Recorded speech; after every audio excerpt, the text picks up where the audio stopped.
Hello, everyone. Welcome to the third episode of the Meaningful People podcast, where Yaakov and I sat down with Charlie Harary. So when I think of Charlie Harary, the words that I think of are motivational speaker, which Charlie actually hates. And we got to sit down with him and really delve into why he's so much more than just a motivational speaker. So much depth to this guy. Yeah, Charlie is someone who's very mission-driven. He's zoned in. He's someone who's in the American business world, yet he's tapped into his creator, our creator, on such a high level. Yeah, I typically think the only way to connect to Hashem is you gotta have the massive long beard, learning 24/7 in Mei Sharim, and Charlie really put us in our place, and it was actually a really, really interesting conversation. So take a listen and enjoy. Is that why you have the beard, Yaakov? Yeah, that's why. That's why I grew a little of a beard. Welcome to the Meaningful People podcast, the podcast where we talk to people who are meaningful. Yeah, that sounds good. We are here with Charlie Harary, someone who's actually been in this studio a few times himself. Yep. You have your own podcast, right? Yep. That's very cool. And we're here to talk to Charlie about his life, about things that inspire him and gives him chizuk. And Charlie, let's start from the basics. You grew up in Queens? Brooklyn. Brooklyn. Yeah. Oh, wow. We're going to fire a research guy. Wrong intel. I'm the research guy. So you grew up in Brooklyn. Yeah. Flatbush? Canarsie. Oh, no way. Canarsie, Brooklyn. Wow. Did you think your entire life you'd end up back in Brooklyn? No. Canarsie is the best place. There's nothing better than, I don't think, they come from Canarsie. The amount of people that were there when I grew up was unbelievable. It's one of those communities that in the 70s and the 80s, and in the 90s, it was less so in the 90s, it was packed with lots and lots and lots and lots of Jews. And then for whatever reason, that's how just demographics go, lots have left. So growing up, it was an incredible community to be part of. It was a very down-to-earth community. I don't remember ever going into anyone's home and seeing it and seeing how big or small. It wasn't like that. Everyone lived in double-attached homes. Everybody lived with people underneath them. It was... you had your little tiny grass, the concrete really old backyard, old school. It was a little bit tough. Like you went to the park and the park was rough. You know what I'm saying? It was rough. Charlie have street cred? Yeah, we have a lot. We had to really earn. My good friends, we used to earn a lot of street cred playing in the parks, and it was not a safe place necessarily. Then we didn't realize it, but I think looking back, but it was great to come from there, and even now and. I tell my kids are all born here in the 5 towns, and I ask my kids, where are you from? And they go, we're from Canarsie. I'm like, don't forget that. Never forget the roots. Never forget where we come from. That's where we were planted, so yeah. Wow, that's very interesting. So you're known around the world as, I guess, an inspirational speaker, if that makes sense. And just disclaimer, by the way, I've never heard one of your speeches. Okay, good. I apologize, but I think it's a good balance between Nachi, who goes to sleep to your speeches, and me, who's never heard one of them. But at what point in your life did you realize that this is part of your path that you're going down? I never did. No? I even I have this aversion when people say that, believe it or not. I knew that. You know that, right? I knew that. Oh, I hate it. I don't know you at all, so there you go. No, it's okay. I hate it when people are and motivational. The minute it comes out, it's just, and I think the reason is because, and people in general are trying to, appropriately so, when you live in the world, our minds we have to navigate this world. So one of the things that our mind does is it categorizes things, because then it makes sense to us, safe, not safe, friends, family, foe, enemies, my side, the other side. We're constantly putting things in boxes so that we know how to navigate. Putting a label on it. Yeah. And labels are helpful because it allows us to sort of shortcut life. Otherwise, if every person needed an entire download, it would be too much. When you hear people say things like the system, the system means all of education. How is that possible? Right. You can make a comment about, or these types of Jews. So we do that. And I think I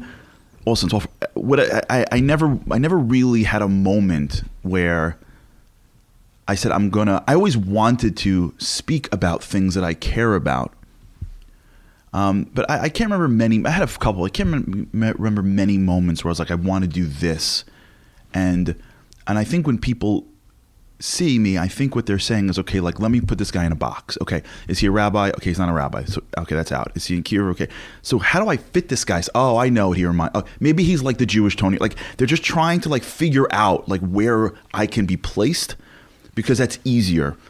I don't see myself as an inspirational speaker. I don't see myself as a motivational speaker because I try to get passionate about what I talk about.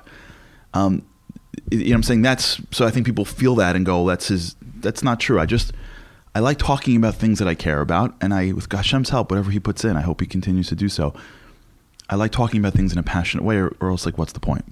Would you say that you are born with this passion, or it's something that you've worked on and got more passionate as your life went on?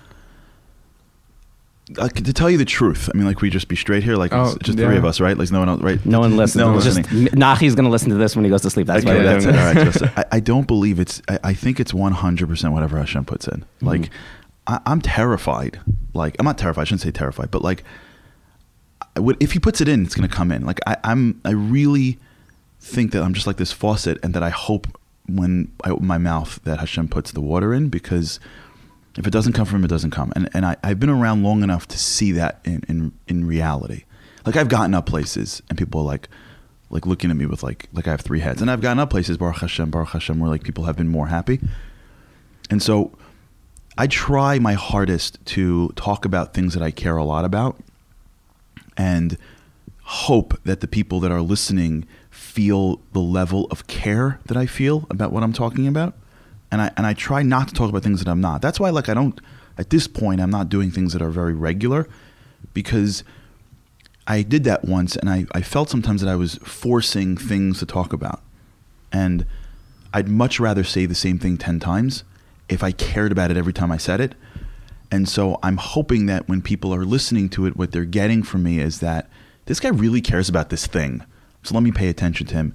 And along the way, if Hashem puts it in, it'll come in, and it'll come across as inspirational or whatever. And if he doesn't, it just won't. So my job is really to find things that bother me about Yiddishkeit, about life, and try to figure them out in a way that it could move me, and then just share that with everybody in the room, and hope that if it moves me, it'll move them, and together we'll just get a little bit better. What are some things, you mentioned something that, that bother you about Yiddishkeit. What are certain, quote unquote, your pet peeves that just trigger you, and you're like, okay, this has to change. Like, we could be doing better. Yeah, I mean, there's a lot. I mean, the number one thing that bothers me about my own Yiddishkeit is the level of living with Hashem. Like, many times you can get into a world where Judaism becomes a very involved culture, and you find yourself doing things because that's what the culture demands. So, lahavdil, if somebody grows up in a family where everybody loves football, so that person will have aspirations to play professional football. They'll do things every day. They'll exercise. They'll eat certain foods. When they're playing football, they're going to be like imagining like the cameras on them, and like the music from the movies. Like I used to do that when I played hockey. After I watched like Mighty Ducks, I would like be playing hockey, and like the music was there, like that type. Yeah, like you have you'll have rituals that you do every day. You'll have beliefs. You'll have knowledge. You'll have things. So when you care about Hashem, you can theoretically have like rituals that you do every day. You have beliefs, right? It's a culture. And the goal of it is to condition yourself to be a kli, to be able to look at a physical world and see spirituality and connect to the creator of the universe. Now, along the way, it gets very easy to make that creator of the universe like the guy in the sky who's like always like somewhat disappointed in you and like you're not doing enough. Like that helps people go, well, I don't really want to daven, but like if I don't daven, then the guy in the sky is going to give me a bad deal, right? I don't really want to do. So there's a lot of that. So whenever that comes up in my own Judaism, it bothers me to no end. Kadosh Baruch Hu is the greatest thing we've ever had, ever. This whole world is designed for us to connect him in the deepest way. We should be walking around and walking through walls. Like, we should be walking around and feeling Hashem and being like, this world? Like what? There's nothing that should get in our way. We should be so infused with this feeling that Hashem is with us. So our resilience, the ability to walk around and become the lights for him should be such at the top of our list that it bothers me if I'm not there enough. And I'm constantly trying to figure out ways to see it in Yiddishkeit, to share it with others. Because if I've learned one thing about the Jewish people, is that we are dying for Hashem. Like dying for Hashem, like chalashing for Hashem. We want so badly to believe that Hashem loves us and is with us. He's not hitting us when we step a little out of bounds. And the balance between having the awe and the respect for the conditioning and for all the stuff that we have to do every day, but how that leads us to what we want to be doing every day and how we want to see the world and how this physical world doesn't compare to a taste of what it must feel like to be really connected to him. That is like in like the crosshairs of what I care a lot about. And I'm not there yet, and I hope one day in my life to be there.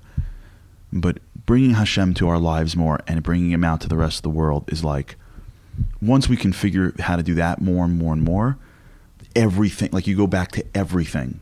You go back to your wife, you go back to your children, you go back to your tefillah, you go back to your job. Everything feels different. And do you feel, and you've been talking about this for a long time already, saying this in many places, and it's a great message. Do you think that over the years, and you've been doing this for many years, do you think that things have changed? Yeah. In the outside, do you think that this generation gets it a little bit more? Oh my God, I feel like things are moving in such an incredible way. I feel that, just this idea of thank you Hashem, right? I was texting the guys who started it on Erev Shabbos, and I was somewhere in the middle of nowhere, and someone asked me to help with something and whatever, and it resolved itself. And the person out of left field sends me like an emoji that says thank you Hashem. Like I was like, what? Like how does this? Yeah, I think people talk about Hashem a lot more. I feel people are constantly inspired by it. I feel more and more people are looking up for more. And I think, by the way, it's shaking things up. And some people look at it as a negative, and it could be negative. Like when that kid walks into yeshiva and is like, well, why did I put on tefillin for? Right? So you could look at him and be like, really? Like, you see that guy over there? Yeah, he survived Auschwitz, and he's not asking that question. You can look at him and be like, what's wrong with you? Like, you're asking about, like, as if you know what tefillin is. So I get that. And there are some people that are like, that they have a little bit too much coming to them. Like, they think like, but I think what that kid is saying in my core, and maybe he's not saying it consciously, I think what he's saying is, tell me how I'm connecting to Hashem with this. I'm not going to put on tefillin just stop. I'm not.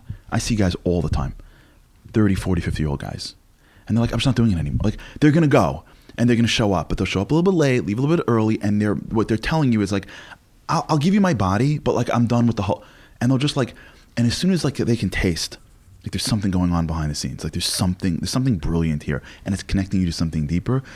I think more and more now, there's like this, and there's a positive and negative, right? The negatives, if they're not getting it, they're not as involved.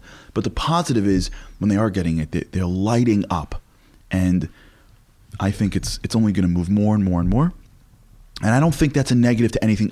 People are like, well, that's because of other people. I don't think it's because of anything what no one didn't do. I don't think it's because someone didn't do something. I think it's because the neshamas now are bigger they're not bigger in terms of their strength. Like, I don't know anyone bigger than my grandfather who survived Auschwitz. Like, my grandparents are the biggest people I know in life. I don't know that Hashem makes people as big that we've ever seen as that generation. I just think that there's a certain thing happening in the world where people are clamoring more for Hashem. And the more we talk about it, I think the quicker and the more inspired people are going to be. Do you feel that maybe perhaps you don't have the beard and you don't have the rabbi before your name? Like, for example, they ran a study and Stephen Curry was like, an NBA player for the Golden State Warriors, is one of the players that fans could relate to the most because he wasn't 6'9" and couldn't do windmill dunks. He was just chucking up shots from very far away, and people felt like, oh yeah, I can do that. So he was like the most relatable player, and his jersey's shot to the top. Do you think people, especially in this generation, can relate to you so much because you don't come across that way? You're not Rabbi Charlie Harary, like that's it. I hope so. I mean, I don't think about, like, maybe, yeah. I'll say from the other perspective, right? When I started, I always wanted to like be able to get out and say things, and I think it's if I'm zoche, it's the biggest gift, and I hope I'm always zoche too. When I was young, I'll never forget. I was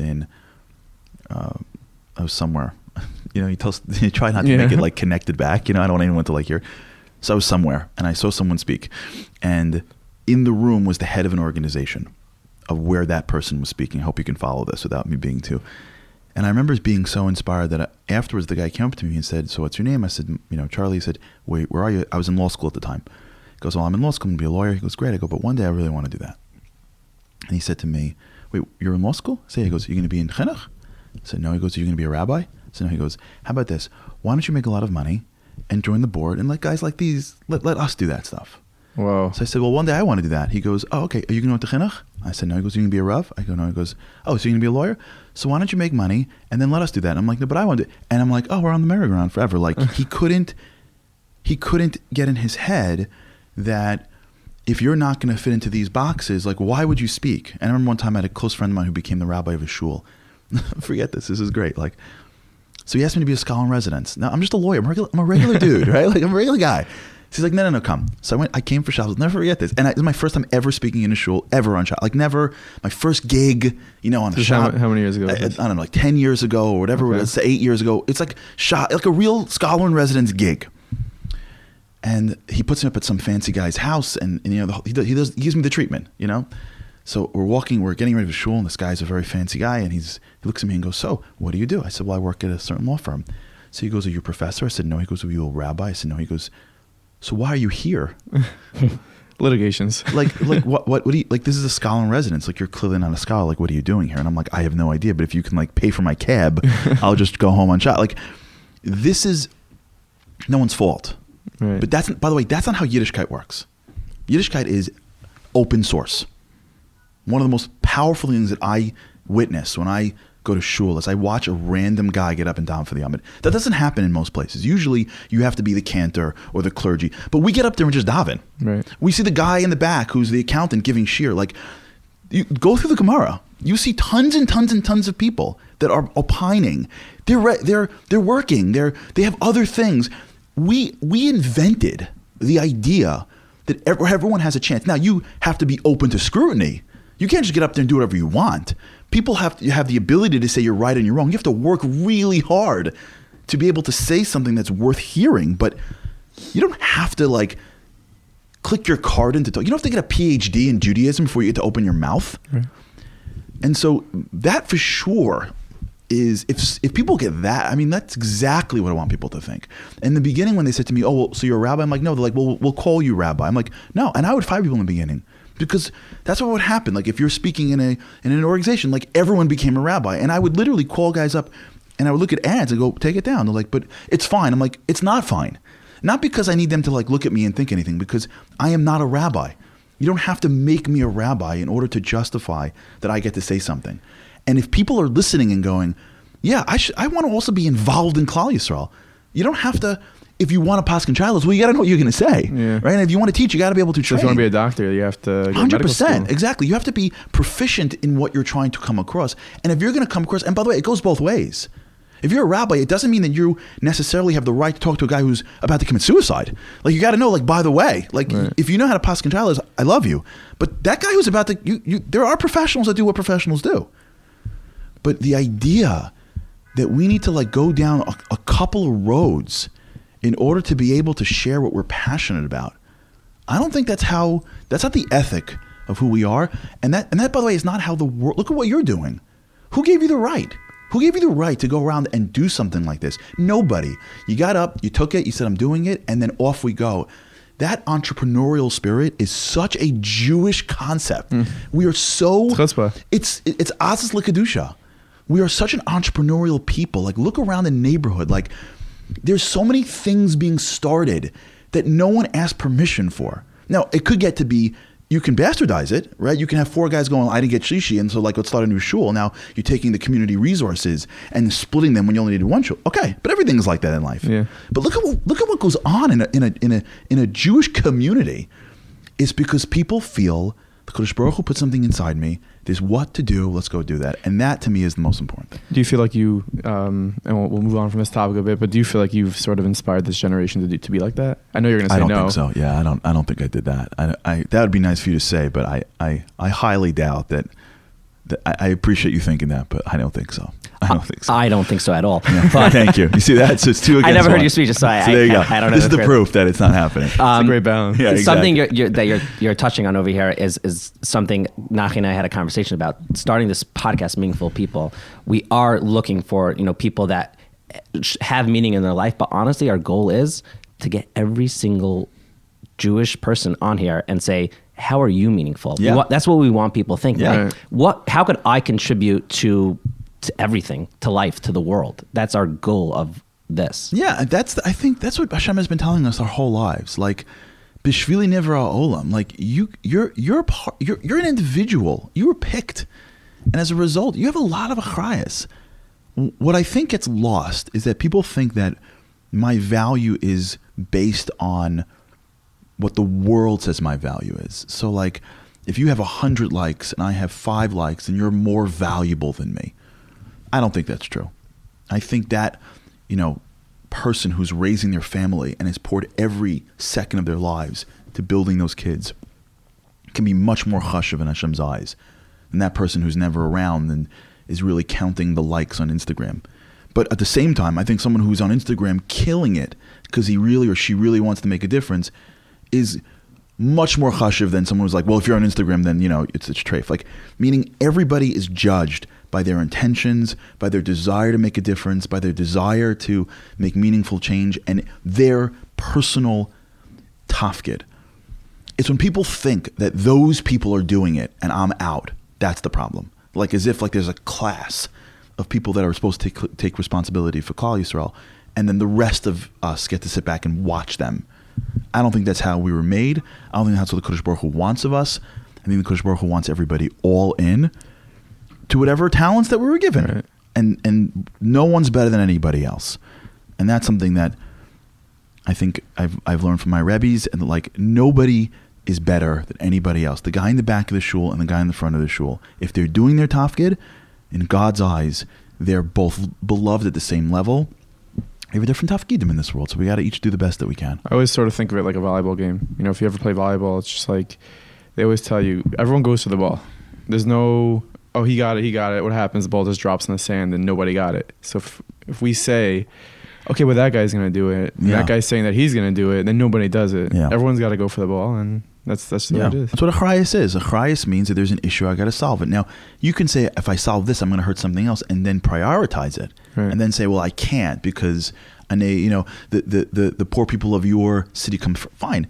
But to not even feel it, to not even go for it, if anyone's feeling that, they're feeling it because they don't believe in themselves. Because no Jew at their core can just live their lives in isolation.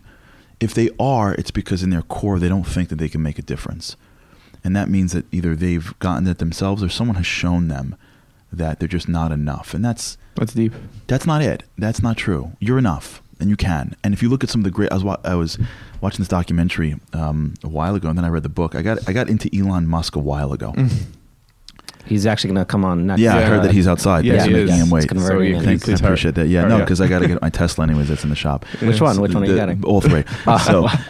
So I was just, this guy fascinates me, and what I love most about this is like, so they tell the story about SpaceX. So he has this thing that he wants to create reusable rockets, and he wants to manufacture them for like 100 million when NASA's doing them for $1 billion, and he wants them to come back and like land on a postage stamp, and like. They tell the story that when he started, like they laughed. The guy's not an engineer, right? He's a dude that like created a website. Like I think he was PayPal, right? So like he's an entrepreneur. Like, it's nice, but like you're out of your league. So no one in America takes him seriously, and they have this whole story where he goes to Russia because no one in America will talk to him, and they literally laugh him out of the room. Like, they laugh him out of the room, and the people that are with him are like, okay, it's over, and he looks at them. He's like, no, it's not. Like, they just don't get it. And they're like, what do you mean they don't get it? Like, they're the people that build rockets. Like, you just showed up a minute ago. Like, you're reading like Rockets for Dummies on a plane. Like, what gives you the right? And his mentality is like, what? We're just going to do it. Now, you have to have respect for people that know. You can't just be like, I was on a different podcast last week. We spoke with this idea of like, what it means to be a Baal Chiddush versus a Baal Mesorah. Right? There's a difference between you're a person of Chiddush and you're a person of Mesorah. Elokeinu, v'Elokei Avoseinu, right? There's my God, but then there's also like my Father. So there's a balance, and everything I'm talking about, like there needs to be like balance and common sense. You can't just be like making up stuff. But the idea that some guy who has no right to play in the game says, I can come and do it better with enough ratzon, because he really wants to make a difference in this world, that is the birthright of every one of us. That's our birthright. We don't got to get that. You have that. I have that. It's built into the system. And if we don't think that way every day of our lives, it's because something is covering it up and telling you, no, not you. And the minute a guy can just like, or a woman could just like open up a drop, like, you know, just reveal the Superman inside, you start looking at this world, you start fixing stuff, the whole world changes. I wonder what our world would look like if that was the case. We'd have a different place. Right. We'd be operating in a different world. People would save so much time about like the negativity. I do this. I spend a lot of times, you know, professionally with companies, rebuilding companies, launching companies. I see this all the time. You walk into a company that's broken and like the new management comes in, or the CEO or the investors say like, we're going to put some more money. And there's always those people that are like, no, but it's not going to, no, but it's not going to, no. And they're just so used to the negativity that like, they don't realize that if they would save all of that time on the gossip. I think that's why, one of the reasons why the Kodesh Baruch Hu bans Lashon Hara. Like, it's not because he doesn't want us to like share a good piece of gossip. It's he's like, you have so much more better things to do. Like, you can fix this thing. No, you really could. Like, I got it. Like, I know, I got it. Like, you could really fix this, but like, you just spent like 2 hours on this, like, railing on it. Like, that's emotional energy, and just stop. Like, you don't know that, like, you could change the world. I think that's what he's saying. Versus like, you can't talk about it because if you talk about it, I'm going to zap you. We'll like, ask him at some point. Yeah, at some point, I guess we'll get the truth. And I think that's how it is. I think if we had that mentality, all of us, some people will be speaking, some people making videos, some people will be teaching, some people will just be raising children, some people will just be sweeping streets. It doesn't really matter. But we'll all be, you know, playing for the king. Who would you say is, it could be a few, your biggest like leader or Rebbe or mentor, aside for Elon Musk? I got a lot. I mean, my class of people that I learn from is very wide. My Rebbe, you know, I've got very few Rebbes. Like, you know, I have a Rebbe in Eretz Yisrael. I'm closest. His name is Rabbi Levi.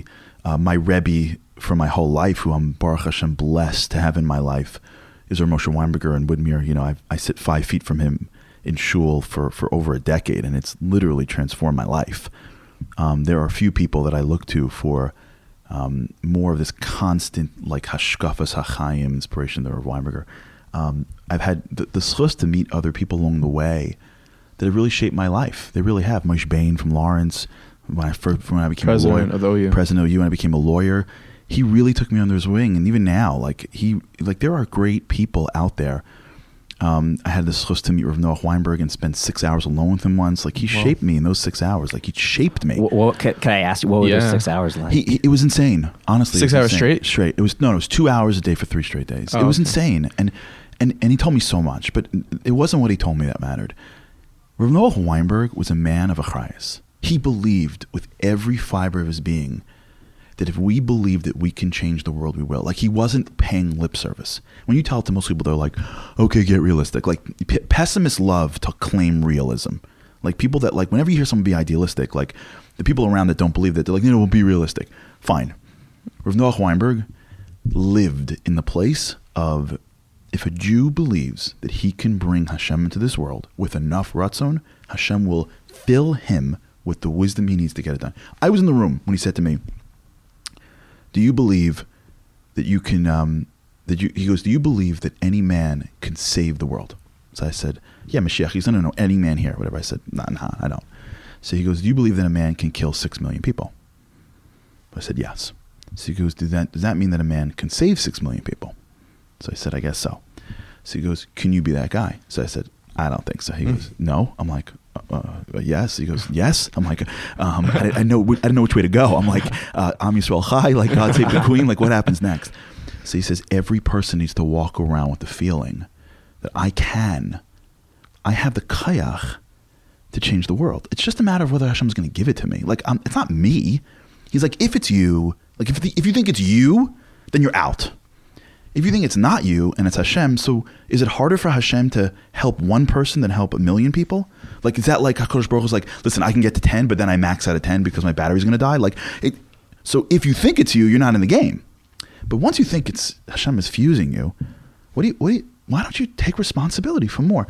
And I never met a person that was so clear on that. Like, he didn't say it because like it was like a thing to say. It wasn't a stump speech. He believed it to and just to be in the presence of somebody with that much belief that Hashem could change the world through people, it like... It's sort of what he did. You know, talking about people who gave you the right, look what he did. Mm-hmm. Look what he built. They called him the Meshuggeneh. They called him Noach the Meshuggeneh because they're like, who's going to come back to Yiddishkeit? Remember, when he started, people were running for the hills. He went to like real serious individuals and they're like, if you could do that, I mean, like no one's going to come back. And he's like, yeah, why wouldn't a Jew come back? Like he just didn't understand. Like, why wouldn't every single Jew want to wake up in the morning and feel Hashem? Maybe we're not articulating it enough. But that's on us. That's not on them. We're like knocking people for leaving Hashem. Maybe we should be not looking inside. Yeah, no one gave him the right. He just he took it. Anyone who goes to Eretz Yisrael and just has been to Esha Torah and see what he built, it's insane. It's insane, and it's one man. It's one man. That's what we all have to get. Like, there's a balance between saying like ani, like it's me, give me the like the covet and the ego, versus like it's Hashem. So if it's Hashem, then like I gotta have big dreams. The Gadol Sayache. That's a big deal. And you look at great people, they have that.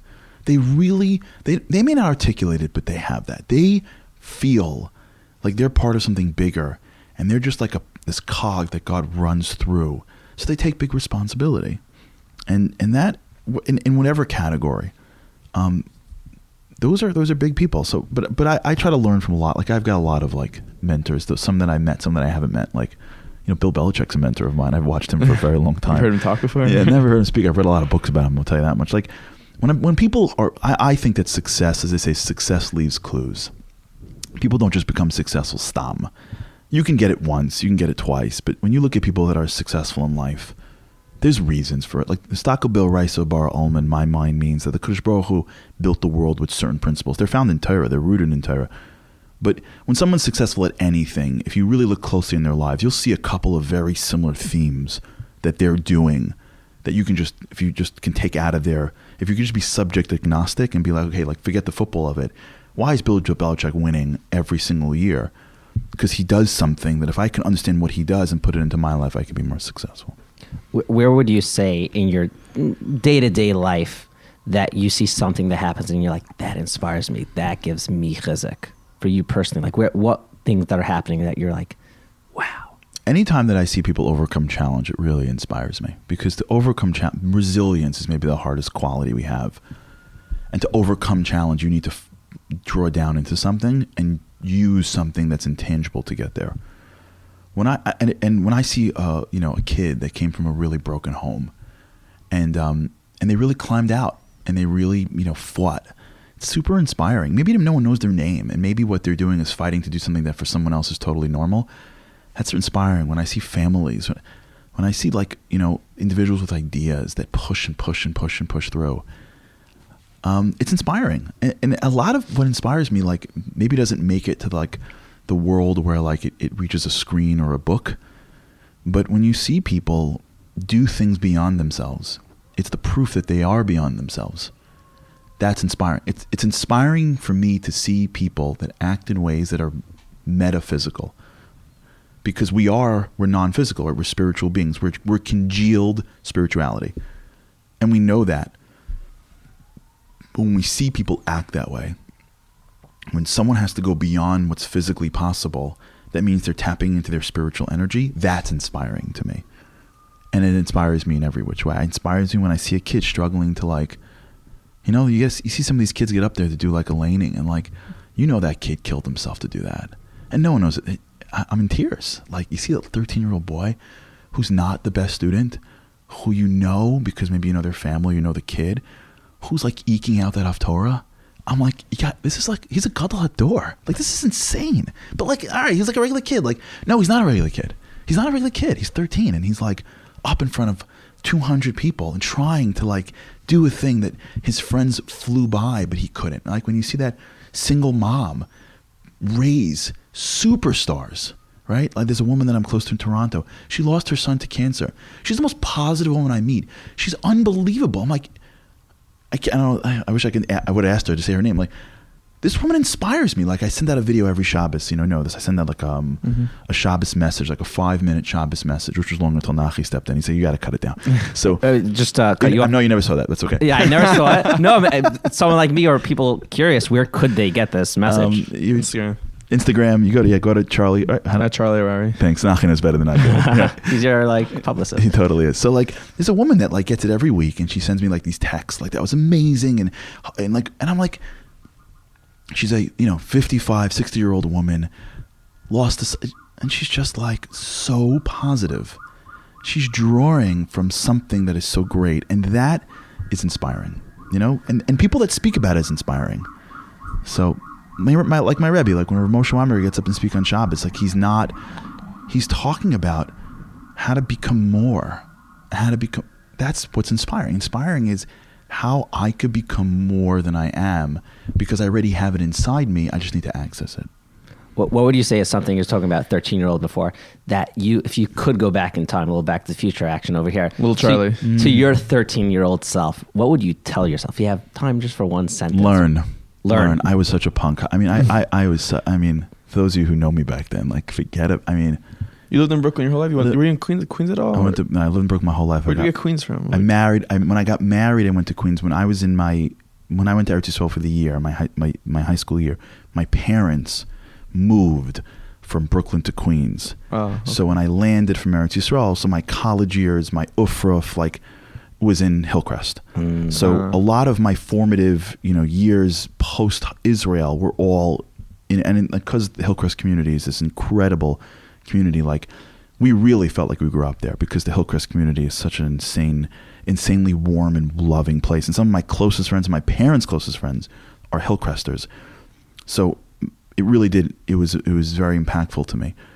I was not interested in high school at all. I played a lot of sports. I don't know if I don't want to go through what I was like in high school because I don't know, whatever, but it was not really very inspired. And then I got older. I think it's inspiring, I don't know. I was very uninspired. I felt that Judaism was very constricting. I was always like a guy, I always believed in Hashem. Like I remember like davening on Yom Kippur, like saying to Hillel that like we won the champion. Like during Yom Kippur, I'm like davening, I turned to Hashem, I'm like, Hashem, like this to Hillel is to win the championships, and like this to Hillel is like I really want like a beautiful car, and looking back, like it's like weird, but like if you like in my head, like that's the Sephardi in me, you know what I'm saying? Like if you, where else are you gonna ask anyone for a car? Like, you know what I'm saying? Like it's Yom Kippur, but like who am I gonna ask for a car but for Hashem? So like the feeling of Hashem, but I felt like the rules and it was very constraining for me. And so even Torah growing up, I found to be very boring. It was a subject that I didn't necessarily like connect to. And then Baruch Hashem, as I got older, I went to Eretz Yisrael, I went to Shar Yashiv, my Rebbe was from Shmuel, Brazil, and like Rav Yeager. Like as you get older, like, you sort of mature a little bit. Was there like one specific thing that happened, was like the aha moment that really set you on a different path? I think in Eretz Yisrael, I had some Rebbes that sort of like, the aha moment for me was, I had lots of questions, and I wasn't getting great answers. And I think one Rebbe said to me, you're acting like a child. And I asked him, how come? And he said, because you think someone's going to answer your questions. Like you think like all you got to do is like come up with a question. Like there's like someone on staff who's responsible to like answer you. Like a kid feels like, I'm hungry, like can you make me eggs? Like no adult says, I'm hungry, can you feed me? The adult goes, I'm hungry, let me go out and get something to eat. But a kid says, I'm hungry, feed me. So a spiritual child says, inspire me. Like, I don't know, like I'm not inspired. Like somebody please. Mm-hmm. But a spiritual adult says, I got to figure this out. So I got to go to people that know. I'm not going to say I got to figure it out in my head, but like take a chayas. And that really shifted me, because as soon as I got that, like I said earlier, like it became a meritocracy, right? Like I said, like, I don't know why I do this, but like figure it out. Like, and back then I was reading like Aryeh Kaplan every day. Like figure it out. Go ask this rabbi. You don't like it? Fight with him. You don't like it? Go to another rabbi. Like, I'm not saying like find the rabbi to give you a heter. I mean like go figure it out. And that to me was a game changer, because that means that like Torah is my responsibility. And that shaped me. But what happens when you don't learn when you're younger and then you go to law school, you're always catching up, right? Yeah. Like I wish someone would have said to me, like, I get it. It's not going for you. You're 15, you're 16. Just sit. Because as you get older and you learn more and more and more and more and more, you realize like, oh my God, I wish I would have known that. Or like, there's so much. It just once you taste the sweetness of Torah, like there's no end. And you look back in your life and go, I wish someone would have told me like at 4, like don't do anything, just learn. And I guess if I would have happened, I would have been a different person. If there's a man or a woman that's listening right now that could relate to what you just described, what would you tell them? About what? Which part? If they're in their younger years. Yeah. Yeah.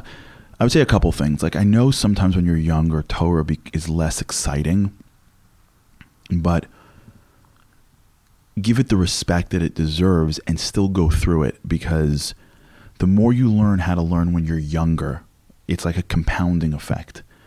As you get older, you start to see the beauty of it, the depth of it. You have more information to work on. But more importantly, if you're listening and you're young and you're uninspired, take responsibility to inspire yourself. It's no one's job to inspire you. If you're 12 years old and you're uninspired, ask questions. Like ask your teachers, ask your parents, go online to Meaningful Minute, whatever. Like take responsibility to get to a level where you can feel inspired. So this is two sides of the same coin, right? I'm saying on the one hand, don't drop out if you're not inspired. But on the other hand, I'm saying don't wait for someone to inspire you.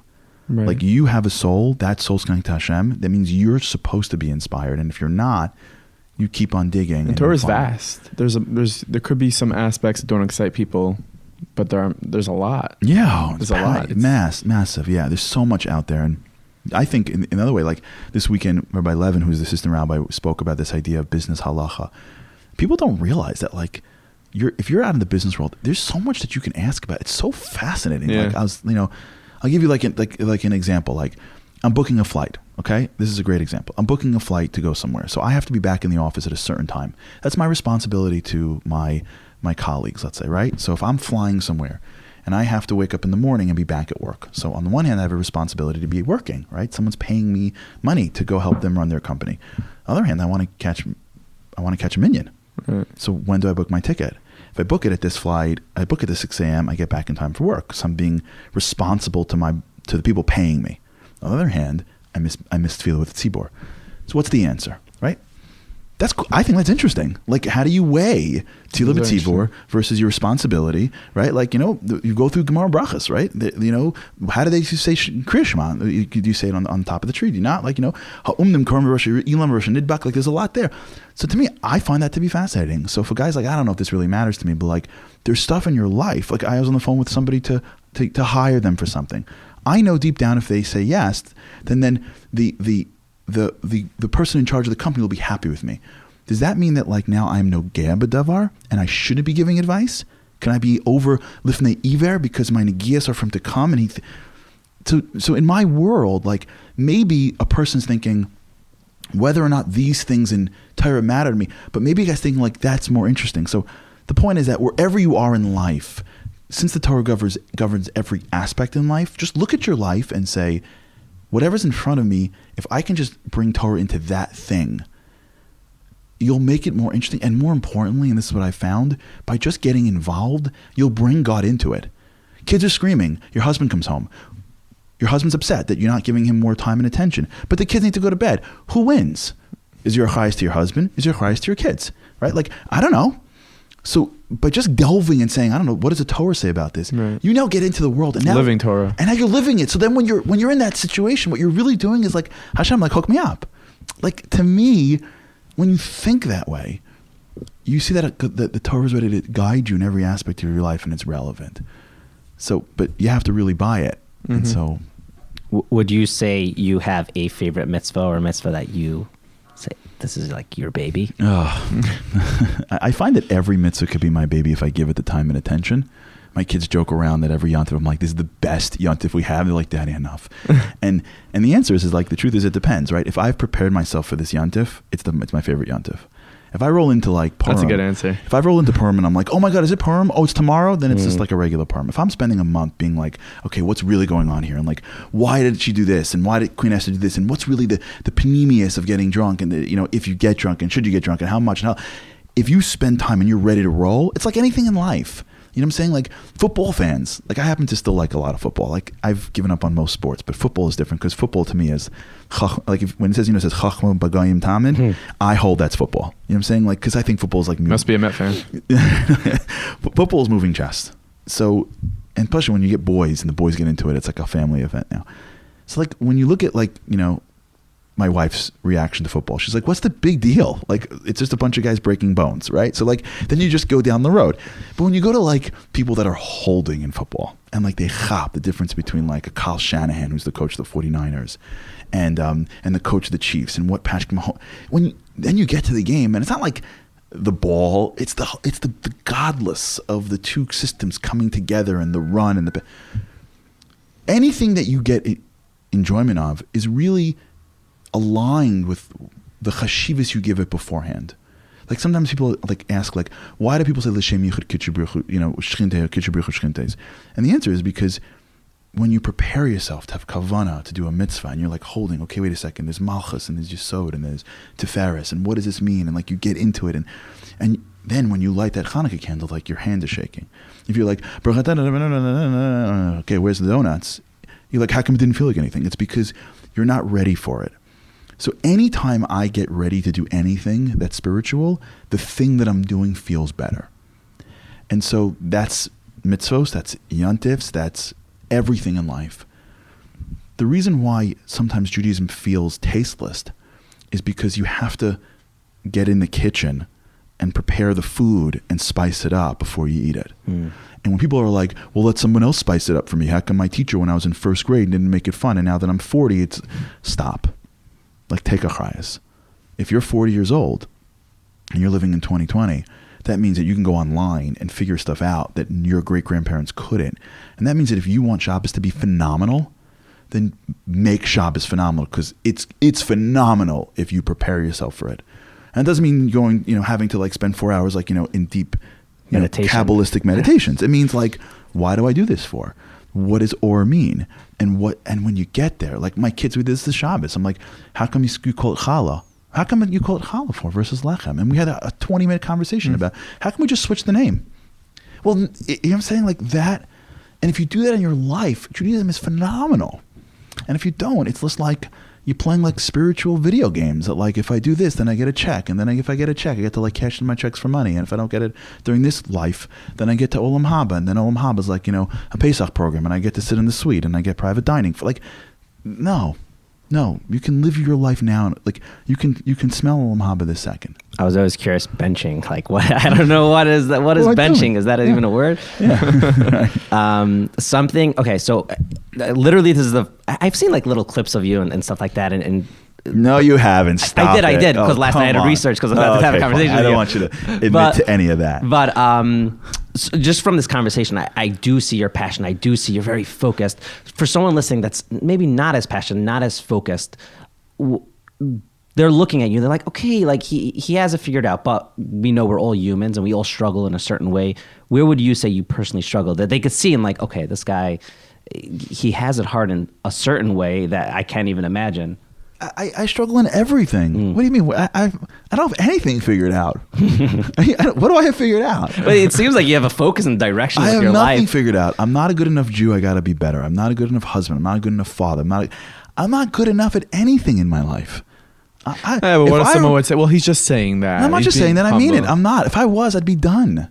As soon as I'm not done. I'm not done. I have nothing. I have nothing figured out. And the minute I think I'm figured out, I don't have figured out. People have this mistake that there are people that figure. No one has anything really. Once someone thinks they figured it out, they for sure didn't figure it out. Like that's the rule. The rule is if you think you figured it out, then you for sure didn't figure it out. Like if you think the furthest from figuring you're the furthest from figuring out. Like I don't mean to go back to football, but all right. Julian Edelman is a football player, right? He plays for the New England Patriots. One of the most inspiring things I've heard anyone say was him. They had him on a podcast last year. The Patriots won the Super Bowl. He was the MVP of the Super Bowl. Okay, he's got this incredible life. Right? I mean, he was a quarterback in high school. He was a special teams guy. He turns himself into a wide receiver. He becomes a player and then wins the MVP of the Super Bowl, right? He's at the top of the world. So they say to him, like, what's the greatest thing you have in your mind right now? This is what they asked him on a podcast. What he should say is, I don't know, like, I'm done. I figured it out. I'm the MVP of the greatest team and the Super Bowl. I've just won in front of millions of people. Like, I was a nobody. You know what he says? What I'm really thinking about is, when does training camp begin? Training camp is the next season. And they're like, training camp? He's like, yeah. He goes, you know what's better than winning a Super Bowl? Fighting to win a Super Bowl. And I'm thinking, like, this guy just summed up all of life. You know what's better than winning a Super Bowl? Fighting to win a Super Bowl. Because he hops. Being in motion is so much greater than winning. No one has figured anything, and I talk to people about this all the time. No one has figured anything out. If you're further along in your life, okay. And if certain things aren't giving you as much tsaros, I got it. But a lot of people are going through tsaros. It's not their fault. Some people are going through tsaros right now that was given to them. Why do they have not? Why don't they have it figured out? Because they are dealing with a larger peckle. People see other people and think they have it figured out, and they don't. There are a lot of big people out there that it looks like they figured it out, but they don't figure it out. Elon Musk doesn't have it figured out. I think is he on like his seventh woman? Like he's sitting. He was displaying the new Tesla, the Cybertruck, and it was showing how the windows are indestructible. And he took a rock and he threw it at the window, and in front of all the people that he presented to, the window just cracked. It shattered. He's like, oh well. Yeah, you know, like, he just figured out a way to send a rocket to space, and he's giving an interview, and he's tearing up that he hasn't found the one. So did he figure it out? Did he figure it out? No, he didn't figure it out. But that's what I want everyone to hear. I want you to realize that if you feel like you didn't figure it out, welcome to the club, because that's how you're supposed to feel. That's the joy of life. The joy of life is never demanding that you have it figured out. Because the minute you think that's what you're up against, you're always feeling like you're not enough. The joy of life is, I didn't figure it out yet, but guess what I got? I got another day. I got the ability to get more information. I got the ability to be inspired. And maybe I can go one more yard today and be better in my life. The one thing that I think I've learned along the way is that whenever you are focused on yourself, you're heading in the wrong direction. That's the one thing that I think is the North Star. If you're trying to do good for others, your children, your family, Hashem, then whatever you're doing that day is heading in the right direction. If your goal in life is me, then you're going in the wrong direction. But once you have that, once you have those two basic principles of selfless versus selfish, don't worry about figuring it out. Just keep on getting better every single day, and go to bed knowing that even though it looks like everyone's got it figured out, no one's got it figured out. So you're an author of a book, Unlocking Greatness, and Yaakov just learned that you wrote a book, I guess. Yeah, he definitely didn't read it for sure. But if you could say in like a couple of lines how someone can unlock greatness. Yeah, well, the first thing is to recognize that you have it. We had this when I did the title. We had this whole like powwow with the publisher as to why that I was very, very mocked, but that would be the title, and they didn't know why. So when you publish a book with like a secular publisher like Random House, they don't care about your title. They care about sales. So they want to just measure your title against whether someone will pick it up off the street. So I had to like defend the title, and I was very mocked on those words, because what the goal of the title is the recognition that you don't have to be great. You have to unlock greatness. You already have it. You have to get that. If you don't get that, you're not at first base. And if you don't believe it, then pretend. Like, just pretend. Just take my word for it, right? And if you think I don't know you, don't just still take my word for it. Like, if your eyes are open right now, you have more inside you than you'll ever need your whole life. That's just how. Otherwise, your eyes wouldn't be open. The energy that we have that's powering our body is a piece of the creator of the universe, which means that we are built with more capacity than we will ever need our whole lives. So once you get past that first base, I have it, then you got to figure out how to unlock it. Okay, that's a conversation, because we got a lot of biases. We got a lot of stuff in our way, But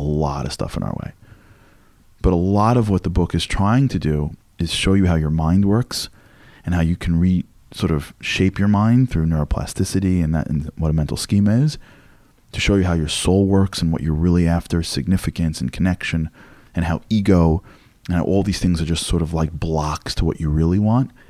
And then ultimately how there's a lot of techniques out there, visualization and things like that really allow you to break through from this sort of the where you are now to where you need to be. And once you realize that, you just got to figure yourself out versus you got to become someone you're not, then the game changes.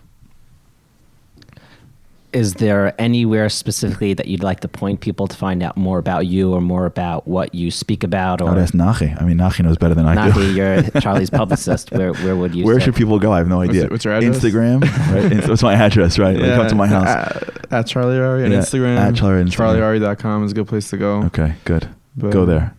You're everywhere. Yeah, Levi. I should be Zocha. Just be Zocha to make Hashem happy. That's the end.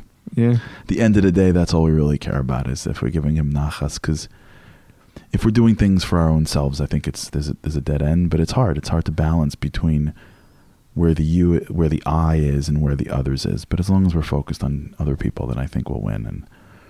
And I think for most people that are listening, I think the most important thing you have to take in is the recognition that you have what's inside you is beyond what you'll ever need. Like just digest that. And then if people just got that, if people just really, I think that would be it.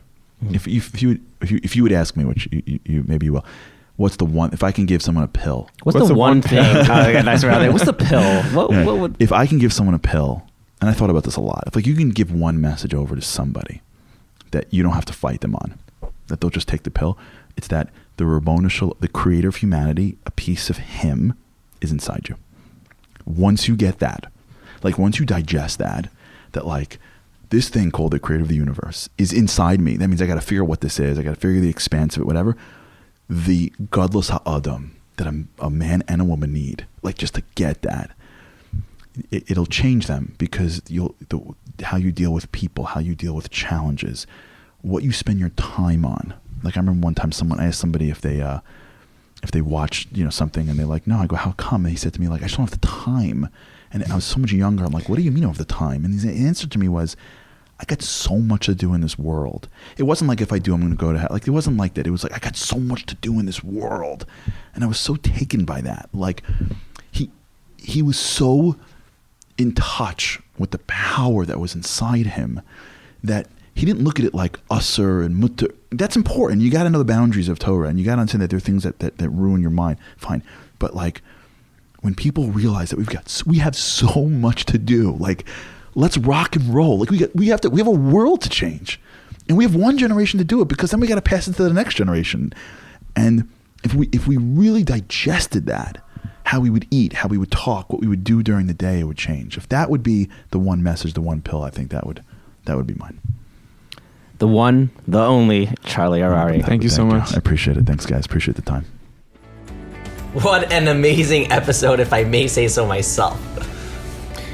If you're wondering why we're laughing, this is like the 18th time that we're doing this. But guys, thank you so much for listening to this podcast. And please go ahead and if you can, share this podcast, because when you share this podcast, good things happen in Shemayim. Nachi, how do you know good things happen in Shemayim? 1 second. Yes, confirmed. Good things happen in Shemayim. It has been confirmed. Nachi has spoken to a malach, and good things happen. And yeah, just share it around with your friends and family. And April 18th, we have another person on our podcast that we interviewed months ago. The one, the only, Nachi, go for it. Yaakov, calm down. Charlene Amanoff from Great Neck. If you don't know who Amanoff. she is, what? Yeah, she's great. She's great. Yeah. If you do know who she is, she's great. If you don't know who she is, she's still great. And guys, when you watch these podcasts, please keep in mind that this is done during the corona pandemic that we release these, so we don't need messages. You're not social distancing. We've done this months ago. This is social distance. This is social distancing. That is true. Enjoy and have a great time.